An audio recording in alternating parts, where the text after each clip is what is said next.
Partai Demokrat milik keluarganya Pak SBY dikudeta. Inilah judul berita yang menarik yang minggu kemarin beredar yang ternyata ada dua sisi melihatnya. Yang pertama, melaporkan bahwa seorang pejabat negara ingin mencaplok Partai Demokrat sebagai kendaraannya di tahun 2024. Dia dikatakan mempengaruhi mayoritas petinggi partai. Satu-satu petinggi Partai Demokrat disambanginya untuk mengatur strategi mengimpeach sang mayor. Lalu di satu sisi mengatakan, oh tidak, saya pejabat negara tidak pernah tutup pintu. Semua welcome, termasuk para pejabat petinggi Partai Demokrat yang ingin mengimpeach sang mayor. Jadi gerakan pemakzulan adalah usulan internal Partai Demokrat yang meminta saya menjadi penengah, menjadi pemimpin baru. Jadi ada dua versi. Yang satu sang jenderal yang ingin mencaplok untuk kendaraan 2024. Yang satu lagi info bahwa orang dalam Partai Demokrat lah yang ingin menyelamatkan Partai Demokrat perlu pemimpin baru. Bukan mayor tapi jenderal. Oke, kita coba sambungkan dengan cara bernegara yang ada dalam kepemimpinan di dalam sebuah negara. Kita buka sejarah sedikit.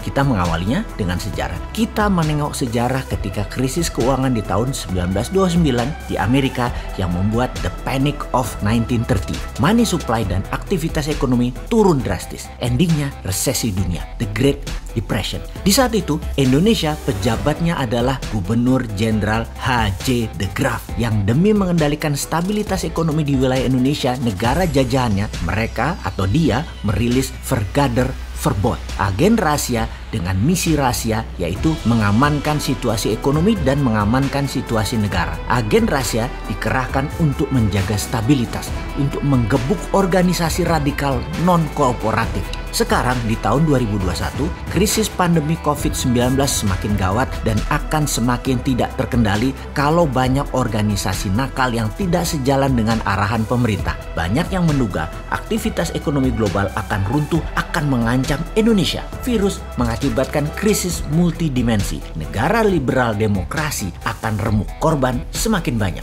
Solusi the Panic of 1930 adalah Vergader Verbod, adalah sentralisme. Sama seperti halnya yang dilakukan oleh Tiongkok dalam protokol melawan COVID dan bisa jatuhnya ekonomi kalau tidak bisa dikelola dengan baik, adalah sentralisasi kekuatan terpusat solusinya. Alibaba dan Jack Ma aja disikat kok, apalagi Partai Demokrat. Maaf, beda negara. Pemerintah Indonesia agaknya mengadopsi metode sentralisasi ini. Omnibus Law dan Pilkada 2024 bisa dikatakan solusi tepat adalah solusi sentralisasi. Dan hal ini bisa difahami, sangat bisa dimengerti. Tahun 2022 ini tahun momentum yang penting. Bangkit dan hancurnya pemerintah ditentukan di situ. Tidak diadakan pilkada dan semua wilayah yang hampir 250 kabupaten kota hingga tahun 2023 akan menggunakan PLT, kepala daerahnya. Adalah cara untuk membangun struktur sentralisasi, memudahkan negara merespon krisis pandemik dan paniknya ekonomi. Sentralisasi eksekutif dibarengi konsolidasi legislatif, DPR harus seirama dengan pemerintah. Karena sejak awal COVID hingga saat ini pemerintah sedang menghadapi bahaya besar jika tidak bisa mengendalikannya. Karena itu setelah FPI maka Partai Demokrat dianggap berpotensi tidak nurut. Terbelah dua saat ini Partai Demokrat tersebut. Ada yang dianggap membangkang setengah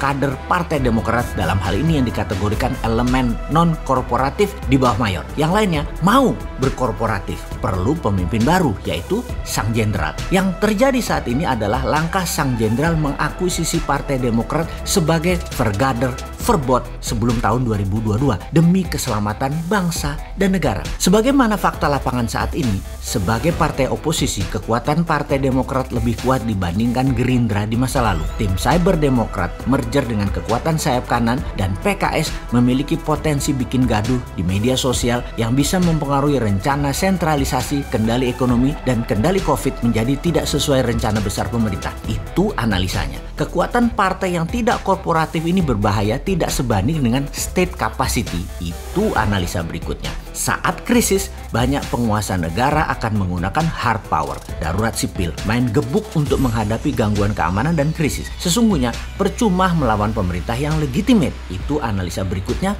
oleh pemerintah saat ini. Merapat ke pemerintah dan mengalihkan leadership dari Mayor Agus kepada Jenderal Muldoko adalah sikap yang cerdas. Itu pun adalah pendapat strategi bernegara sentralisasi. Kaum Sontoloyo bagaimana posisinya? Dalam strategi bernegara, Bosman selalu menyikapi dengan penuh pelajaran seperti informasi kali ini. Karena semuanya niatnya baik, mungkin caranya yang kurang berkenan dari satu sisi. Dan apapun itu sebagai pemerhati cara bernegara, tugas kita sederhana, yaitu memintarkan rakyat agar paham bernegara untuk dapat mengambil sikap yang terbaik. Salam NKRI garis lurus.